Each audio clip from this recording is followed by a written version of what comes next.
Ladies and gentlemen, the following is another outstanding episode of the Wrestling Fans Podcast, Ringside Society.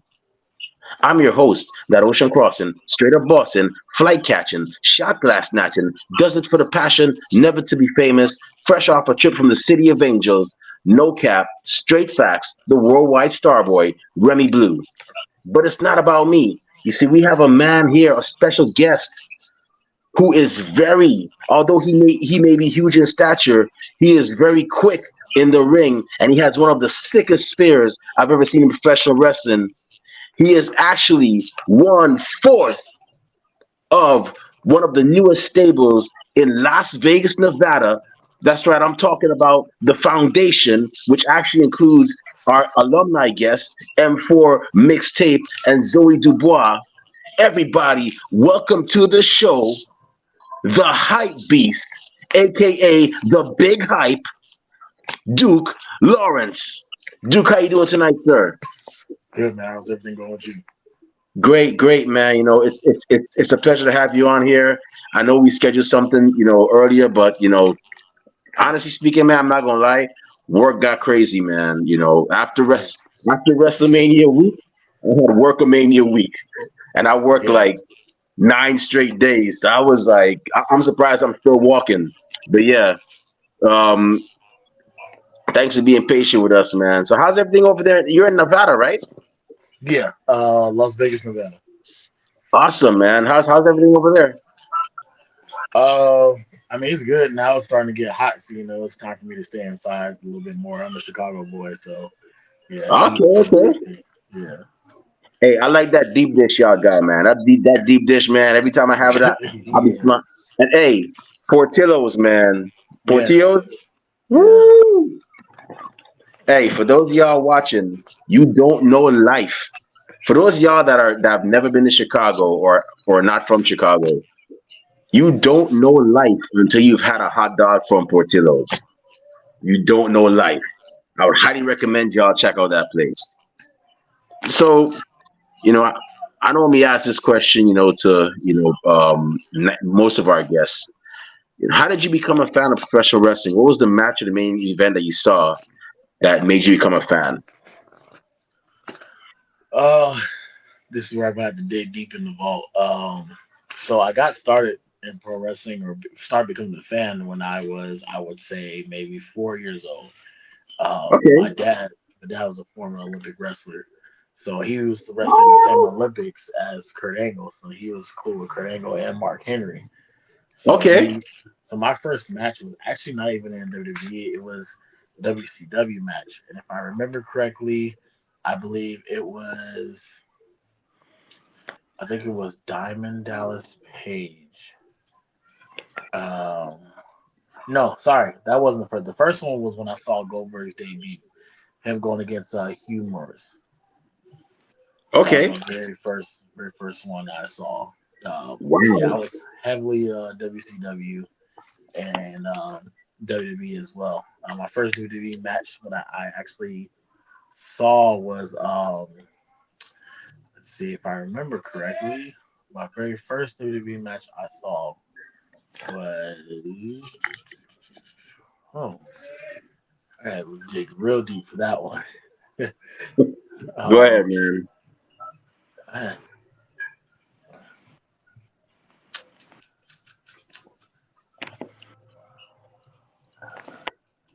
oh my god, it wasn't even an actual pay per view event. It was more of it was Raw. Okay, It was Raw, and I know I remember seeing The Rock, and this was actually before first time watching it. This was before Chris Jericho actually became uh, the undisputed champion. This is when him, The Rock, Kurt Angle, and Stone Cold had that big match. Like they had to fight each other, and then whoever won out of those two matches had to fight the other one in the main event. That was actually the very first WWE show I saw okay. as a kid. Um, but yeah, I'll say those are the two. two shows right there, or two matches. Wow. Okay. You watched it. You watched it when at a very special time. It was like so that Goldberg when you saw that Goldberg match against Hugh Morris. That was pretty much the Attitude Era. I remember. Yeah. I'll never forget. And I remember when I actually saw. I remember when I saw that match. I was like, "Yeah, he's a flash in the pan. He's another generic big guy." But then the guy started racking up more and more wins, and I'm like, "Okay, I guess they're onto something here." Mhm. Yeah. So growing up, did you ever get to go to any of those like shows like WB or? I mean, by the time I mean, I don't know if you were able to go to WCW show because WCW they folded shortly afterwards or they merged with WB. But did you ever get to go to any WB shows or Impact or Ring of Honor Uh, shows I like was growing I never really had the privilege of going to a live event. My very first live event actually was I would say 4 or 5 years, I think 5 years ago, and this was back when Enzo was a cruiserweight champion on 205 Live. That was like up? my Okay, very first wrestling event I was actually able to go to in person. But I was heavily a fan of especially Impact TNA. I love watching like the I Am AJ Styles and the King of the Mountain matches and stuff with Jeff Jarrett. Like I was heavily a TNA fan for sure as well too. But yeah, my very first event was about like 4 or 5 years ago, I would say. okay, that's awesome. That's awesome. So, who are some of your favorites you enjoyed watching growing up? Like that you cheered for that whenever they came on TV, like you didn't care what was going on behind you. You were just focused on that person or persons. Um, okay, I might have to give like a top three, top five, because so number one above anybody, The Rock for sure. Okay. The Rock. I That was just the era like him. His era was like the era I was growing up in. So like through Nation of Domination all the way through to where he got his tattoo on the front of his chest all the way to his arm. Like I was in that era. So The Rock is number one. John Cena for sure was the second one. I was a big fan. I mean, I was such a huge fan. I had his album when it first came out. Okay. As a kid. That was a good album, by the way. Yeah. Another one was not that many people mention him. Billy Kidman. Okay. Yeah, Billy Kidman was another one I love watching. Billy Kidman, um, Tajiri, Tajiri for sure. And then last but not least, I'll do a top five. Last but not least, um, I would say Eddie Guerrero. Yeah. Okay. That's a pretty good list. Mm. That's a pretty good. Billy, not I've never had anybody mention Billy Kidman, but yeah, he definitely doesn't get the credit he deserves. As a matter of Mm. fact, he was the first person I ever saw do a shooting star press Yes, ever. I agree with that one. Yep. He was the first. He was the first person, and I like to say, thinking the way he kind of like started off a whole generation of people doing that. Yeah. Um. Yeah. So now that you're a fan and whatnot. Well, before I go on, did you ever get to meet any of those people like Billy Kidman or The Rock No, or John Cena? Or anything? I was never able to meet them. I mean, never too late, of course. But no, growing up, I was never able to meet them and stuff. But I was always, glued to the TV whenever like they would pop on the screen, and I would just watch it like uninterrupted. Like dinner would have to wait when they came on the TV screen. So yeah. I know that feeling, man. Trust me, I know how it is.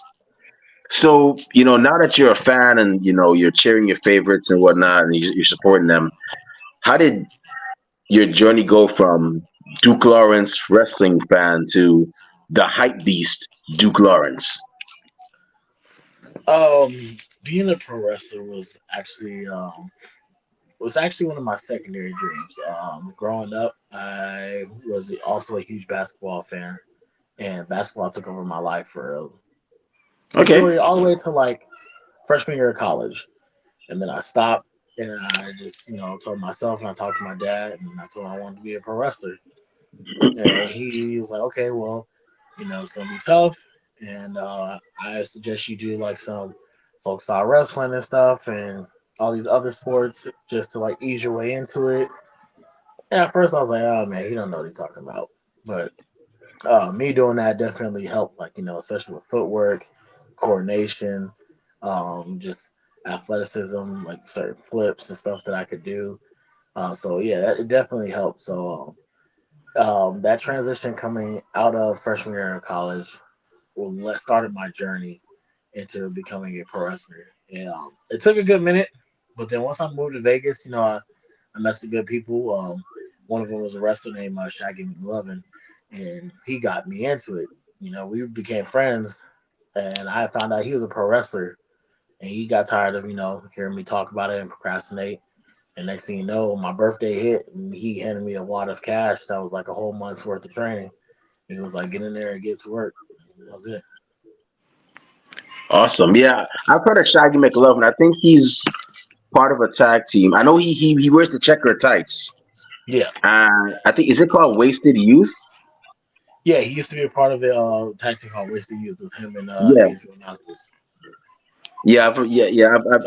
I definitely remember seeing him. I'm familiar with certain people in Las Vegas, like him and um, Matt Vandegrift and Damian Drake and Beast the Butcher, who we've actually had on our show. Yeah, that's So actually you one of have my coaches right there. Yeah, Beast the Butcher. yeah, Wow, small world. yeah. It's actually one of my coaches right there. Very small world, man. Yeah. So I gotta say, your dad was definitely right because I seen you like I saw your match with Rick Luxury, and I saw your match with I think his name was Mister Nobody that you had at Versus, and man, that spear you hit was crazy, man. Like you hit that person, and then you did a whole flip. I was like, yo, this guy's like on the same level. If you hit Moose or that, I don't think Moose would be the same, man. Because Moose hits with that same like style, like the whole flipping thing. I'm like the whole we he hits you with the spear, and then he flips. I'm like, man, that's a sick spear, man. Yeah, it took a while to come up with it. I've seen, Moose hit the spear. I've seen Bobby Lashley. A number of people hit the spear, even in the indies. And I wanted mine to be somewhat different. A lot of people like flip with theirs. A lot of people just go straight forward, like a bow and arrow, just shooting, just straight forward. But with mine, like my body like hits a corkscrew. But with the impact of it, whatever, it looks like he's getting cut in half, which I call my spear the laceration. Woo! Oh, so yeah, I remember seeing it. He was like one of the commentators was like, oh, that's got to be the laceration when he hit it on Mister Nobody. And Yeah. I was like, wait, did he cut this guy for real? Like, I don't see no cuts. He said laceration. That's a good way. That's a good way of naming that, man. That's a pretty neat name for a move, man. You definitely gonna go. I can see you going far with that. Thank Yeah. you, thank And you also got to step in the. I saw you got to step in the ring with Toa Leona, you. The Yeah. Samoan Lion. What was it like facing, the now? Like, I think he's still 6-man tag team champion in Ring of Honor. But what was it Yeah. like facing him back then? Like, were you nervous or were you like, yeah, I got this, or were you like, was it a mixture of both?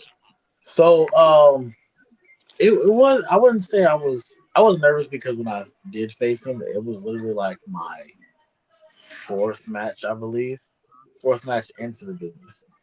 So I was nervous as far as like, okay, you know what? Like he's training with some high level people and stuff like that too. Like this could be my shot to like, prove to everybody that, like I can hang and stuff. And but no, it's cool. Like me and Tone have been cool since day one. Like before, all the other all of the stuff like him getting signed and him appearing on AEW and stuff like that. Like we literally have a picture with me and Toa, um, Juicy Finau, and Cal Jack as well. Like we just have a picture with us all chilling. Like we were all like homies and stuff. And then next thing you know, one after another, they got signed, and now it's just my turn, just waiting, just to get the call.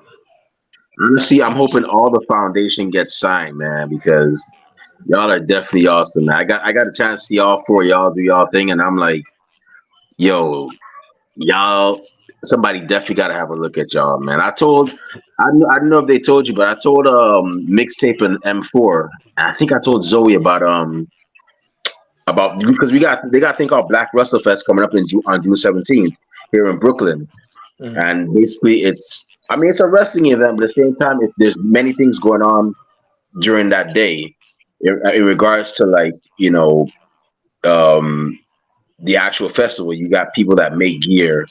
Like there's this one girl named Yolanda who actually made gear for like Famous and Cesaro, and she's Mm. made gear for several other people, and she's black.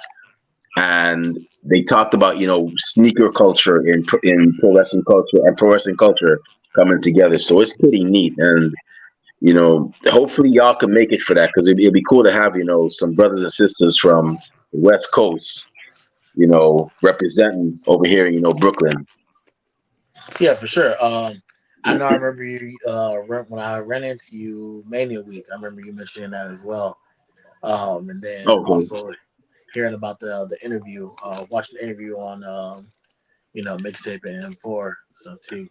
But yeah, we talked about it though. Like we're definitely gonna start traveling more to the other side, like the other coast and stuff. We don't want to limit ourselves to just one coast. We want to hit like all aspects of the country. We want to go hit up Florida, hit up New York, hit up Texas. All the above. Yeah, Battle Club Pro, man. I'm telling you, Battle Club Pro, which is one of the big promotions over here in New York. I would recommend anybody to come check them out. They're doing great. Masha Slamovich is one of the trainers for the wrestling school, and they are doing and they're just doing phenomenal. Like I went to their last show that they had, which was a Woman Crush Wednesday, Mm. and it was an all female show, and I was satisfied with what I saw. Yeah. So the foundation, man, y'all are definitely kicking ass and taking names. You, Zoe, M4 mixtape. So tell us, man, how'd that come about, man? Like the four of y'all just coming Uh, together. so we all started training together at at Dark Arts, and there's a time that we all started like traveling around together and stuff, and we just no matter what, whenever we traveled around, we always looked out for each other. Like we were we clicked since like day one, and with us traveling around together and stuff, and we always had each other's backs, and we were just like, what, like this is our squad. This is our squad. The four of us, the foundation. Like we're the foundation of Dark Arts. We're the foundation of Las Vegas wrestling. So that's just kind of how we like see ourselves. But yeah, that's pretty much how it came about. How we started right there is we just decided like like, this is our squad. Like, we're all cool. We're all homies. This is our squad. We got each other's backs no matter what. And that's initially how it started right there. We started calling ourselves like Foundation. We even got like a little group chat. We got like a group chat stuff that like labels it Foundation, and everything. So, but that's originally how it started. Um, we no matter what, like whoever has got shows, we're always there. Of course, it was hard for us to be there for like Zoe's AW shows, whatever. But we were always there, like watching whenever it got posted on YouTube and stuff, and watching it back with her and stuff. But yeah, that's pretty Well, much how it came out. I'm hoping the rest of y'all get y'all's chance to be on AEW Dark because I'll definitely be cheering for y'all, man. Like I gotta say, like I tell people, like the West Coast wrestling scene is something about, and even including the PNW scene, is something about y'all. Y'all are just larger than life, man. Like when I went to that Dark Arts show, like I still can't believe I saw Santana Jackson live. I was like, I can't. I've seen this guy all over Instagram, all over the internet. One guy tried to attack him, he choked him out, and Yeah. I'm seeing the guy here dancing to Thriller with a werewolf mask on, and he won the match too. And y'all are just larger than life, man. I'm definitely Yeah, hoping. Go ahead, my bad. no, yeah, we try to like Dark Arts tries to bring a different style, like wrestling entertainment, to the fans and stuff. we like having like good hard hitting matches and stuff. But there's times where we get really into like character. We try to just be somewhat different. There's times where we want to like showcase what we can do. Showcase our art, and that's where we can do it at Dark Arts, is showcasing our art out as while entertaining the crowd and everybody else that's viewing the matches. Yeah, man. I definitely enjoyed that show. Y'all definitely showed out, man, and I'm definitely hoping y'all get to go like all over the country. You actually recently wrestled in Salt Lake City, right? Yes. So how was that? I've always been curious about the wrestling scene over there, and like I want to check out Salt Lake, but it's like I don't know. I feel like I'd be kind of bored like if I go there. I don't know. Maybe that's just me. So last time we went there, I actually rode with Mixtape M4 as well, and my other the former tag team partner, Principe Leon. He's one of, if not the best luchadors that comes out of Las Vegas. Um, so we all traveled together, and you know, with us knowing that we're gonna get there early, we started just sightseeing. We went to the Jazz Stadium and stuff. We checked out the Jazz Stadium, and the people at the Jazz Stadium were nice enough to welcome us there, and we took pictures. Um, so it will seem like it is kind of boring though, but once the show starts, whatever, like everybody's very supportive. People are always cheering, booing, giving you reactions, buying merch, wanting to take pictures with you. Like they treat you like that you're like a legit like superstar, and it's like it's welcoming. After the first time I went out there, I was thinking the same way. I'm like, man, like why not just agree to do this in Utah? There ain't even nothing there. Like what they got, just snowboarding. Like it's pretty much it. I'm not about to get on no snowboard or nothing. And I'm thinking like, man, like I don't even think they're gonna cheer for me at all. Like I'm coming in unknown, and nobody's know who I am and stuff. They're just gonna just stare at me, and it was the complete opposite. So, but yeah, the wrestling style is really nice, really good. Yeah, maybe one day I'll check out Salt Lake City because I've been traveling to like certain places now. I went to Seattle. I was like very impressed with how Seattle was. Like people were like mad, chill, and friendly there. So hopefully I get to Salt Lake City as well too, and and see what it's like. So I've got a couple more questions before we wrap it up. So, um, my next question is, in regards to you know people you want to face, who are your Hmm. top five that the hype beast wants to see standing across him in that ring? Oh man, and the fact that they got limited to five too. This is a tough Or one. you can add more if you want. I just put five, but if you can add, I mean, I'll try. I'll try to challenge myself. Okay, so I can't really put them in order, but number one, the first person I'm gonna say is Jacob Fatu. woo, Jacob Fatu. okay, I feel man. like I feel like our styles are very similar. We're both like big, strong, athletic human beings, and that's just gonna be nothing but fireworks. So I say Jacob Fatu. Um, number two. Hmm, number two, I'm gonna say Speedball Mike Bailey. Okay. Speedball Mike Bailey for sure. Um, number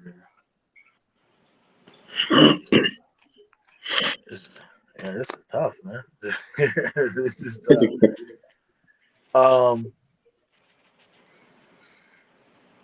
number three. Let's go with just because it's another cat from the same area that I'm currently in. Let's go with Chris Bay. Okay.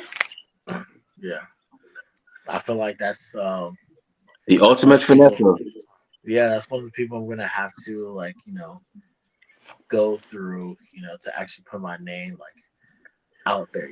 That's one of the people that you grew up in the neighborhood and it's like man like that's like the legend of the park or something like that. Like That's how it feels with that. Okay. Number four,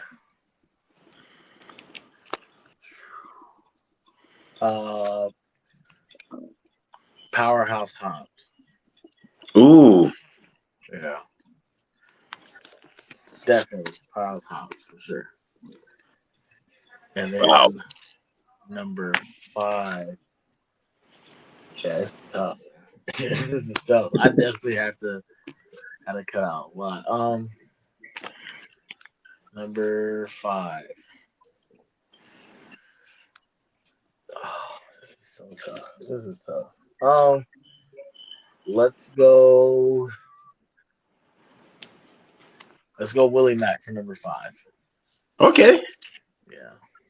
So your last two are two big men that move just as quick as you do. That'd be an Yeah. interesting match. I could see Yeah. somebody do. I could see somebody hitting like a top rope hurricane rider, like how Keith Lee did Dijak back in Oh NXT. yeah. That's man, that's a classic scene right there. Yeah.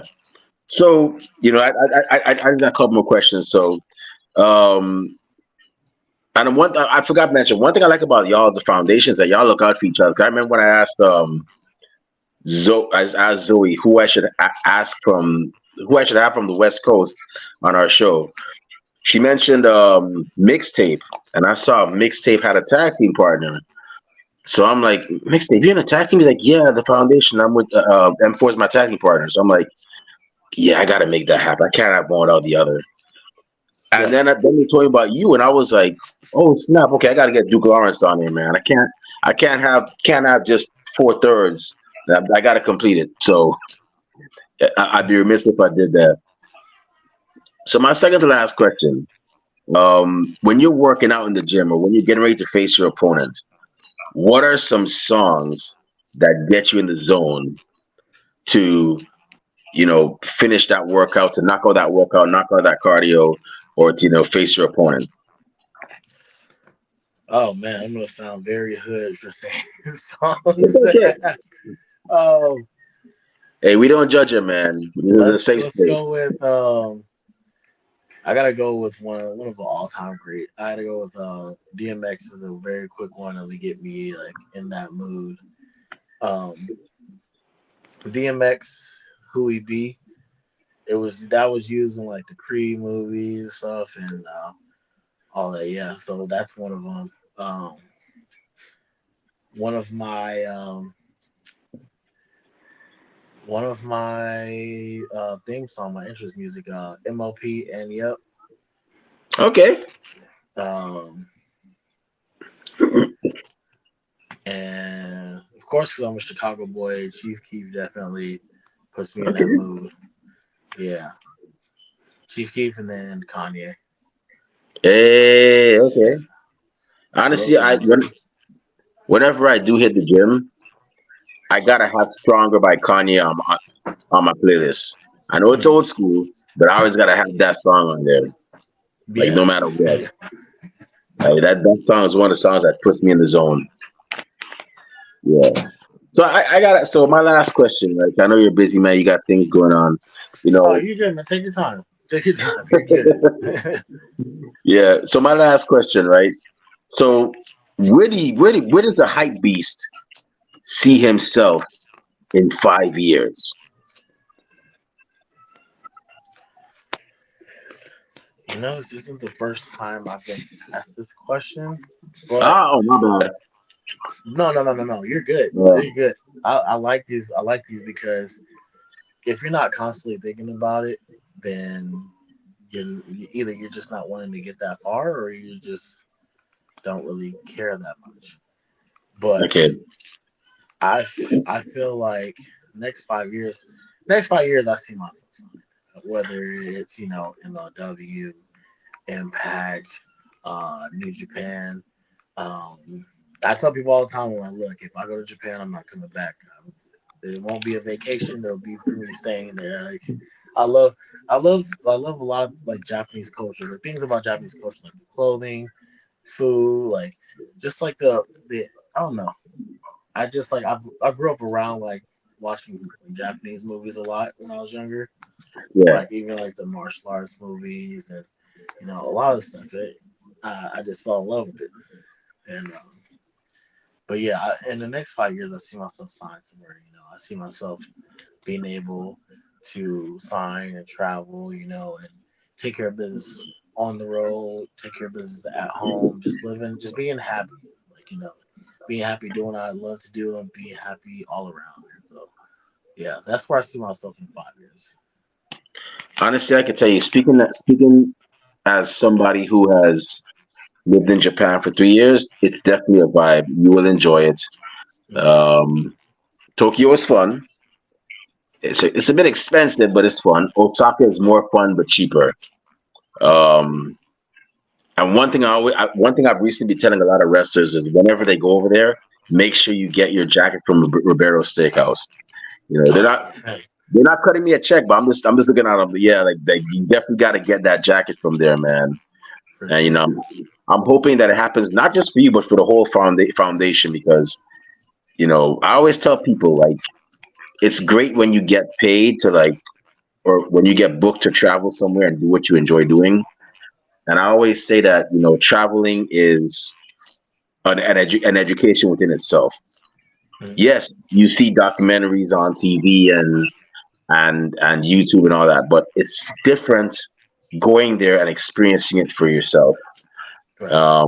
One thing I'll recommend you is the food portions are. I'm a big boy, so I like to eat. Ain't no shame in my game, but the food portions they're smaller, so that's one thing you get used. You got to get used to, and the clothing sizes. The clothes are like you got to order like a size up. Like I'm an XL, so I probably got to wear like a double XL. Gotcha. So yeah, but other than that, I can tell you from firsthand experience, being stationed there with the Navy, it's definitely a vibe, and I would recommend it to anybody. Definitely check out Japan. If you get booked there, take that with a smile and go and embrace it. It'll be an experience you never forget. Yeah.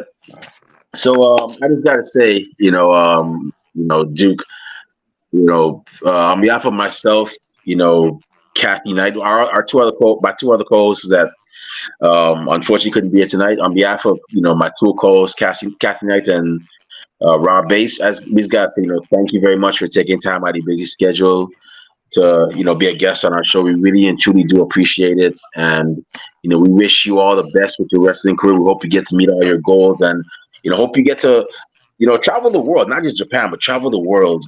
And hope he gets signed. And best believe when I see Duke Lawrence get signed to AEW, or I see you in WWE or one, I'll be like, yes, he did it. He made it happen. And we've had people that have actually been on this show that have ended up being on TV. Like we've had I mean Zoe Dubois was on, but we've Mm. had people like Danny Limelight who was signed to MLW and Roxanne Perez and Amari Miller who are now with WWE NXT. So yeah, it's a great feeling seeing people, go on to do great things and meet their goals and so on.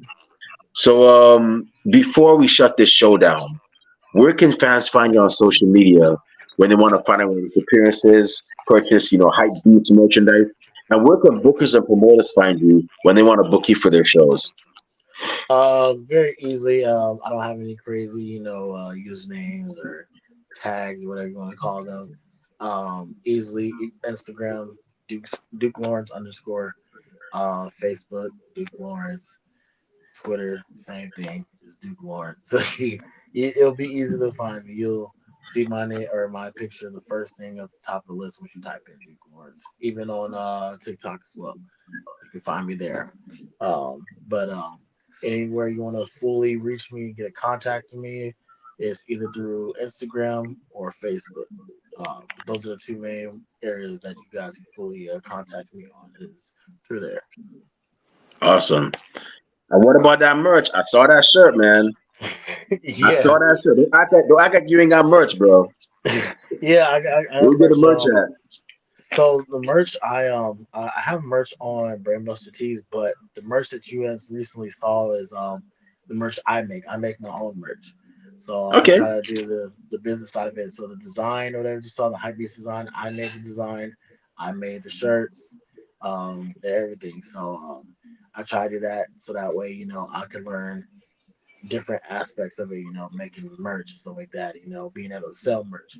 The business side of things, trying to, you know, um broaden my horizon with that too. So but yeah, I do make my own merches available to be next batch is getting made actually.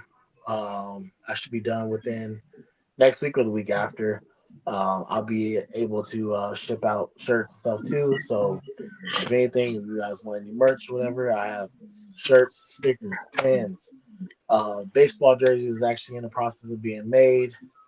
So you name it, just DM me for any details about merch or anything like that, and I got you. Awesome. See, y'all heard. DM that man about that merch. That's how you support indie wrestling. If you can't make the shows he's at, go ahead and cop that merch. All your favorite AEW and WWE superstars. That's where they come from. Is the indies. So why not support them from the start? And that way, when they make it, to the big time, and then somebody's like, "Hey, I got the new Duke Lawrence shirt from AEW shop or WWE shop." You can be like, "Man, sit." You can be like, "Man, sit down, man. I got the Duke Lawrence shirt when he was on the Indies, man. I'm a real fan, man. Day one. You know what I'm saying? So y'all definitely support, support this man. Be passionate about it. And it's like I said, it's a great thing to support indie wrestling. You know, with that being said, it's about time for us to shut this show down. My eyelids are getting heavy. My stomach is rumbling. That means it's Uh, time for dinner and a nap. Maybe not that order, but before I partake in those activities, if y'all want to find me on social media, not that I say a lot of cool stuff, but I go to a lot of cool places. You can find me on Twitter and Instagram at the Remy Blue. Facebook is the same thing. Just type in Remy Blue and you'll see me. And our podcast is on social media. We're all over social media. We're on Twitter and Instagram at Ringside Society. Pitch at Ringside Society 2019. We're also on Facebook as a Facebook group. And we're also on Spotify. And we also have a Teespring store where we sell official Ringside Society merch like this, what I got on right here. That's actually our first shirt. We have T-shirts. We have tank tops. Sun is coming out. Show them biceps while rocking the Ringside Society logo. We got hoodies. We got long sleeve shirts. We even have coffee mugs for your favorite warm beverage. So just check us out. We got a lot of cool designs and more coming soon. All proceeds from those sales go back into keeping our show afloat. They do not go back into our pockets. And last but not least, we have a YouTube channel where we have a lot of cool interviews like this one, the one we had with Mixtape and M4 and Zoe Dubois, the other members of the foundation, and many other impressive men and women. All you gotta do is type in, go to YouTube, type in Ringside Society, and once you see that really beautiful dark blue and light blue yin yang sound with the blue frames around it, that's when you know it's us. So make sure you subscribe to all our videos because we got a lot of cool stuff coming up and you don't want to miss a thing like Aerosmith in 1998. But with that being said, we just want to thank everybody tuning in live tonight. Thank you very much. We strive on being one of the best wrestling podcasts a wrestling fan could and should listen to. To those of y'all that are going to listen later on when we get a chance, thank you very much in advance. And those of y'all that hate us, can't stand us, really and truly wish we'd go away. Well, like myself at the Golden Corral, we ain't going anywhere for a while. But with that being said, you know, we just want to let everybody know that we're very well and aware of everybody and their grandparents and the parents of a podcast. But we're not your grandparents' podcast. We're not your parents' podcast. As a matter of fact, we're not just any podcast. So with that being said, hashtag we are not the same. I'm gonna say it one time for the mind, one time for the people, one time for the wrestling culture, one time for the foundation. Shout out to Zoe Dubois M4 mixtape and one time for the man with one of the sickest spears in professional wrestling. Man, I'm sorry for y'all future opponents. Y'all ain't gonna know what's gonna hit y'all. It's gonna hit y'all with a flip and a corkscrew. The hype beast, Duke Lawrence, with the Wrestling Fans Podcast, Ringside Society. And with that being said, we'll be back next week with another impressive guest on another impressive episode. But until then, we just want y'all to. I just got 4 favors to ask y'all. Stay safe, stay healthy, make goals, stay winning. We out. Peace.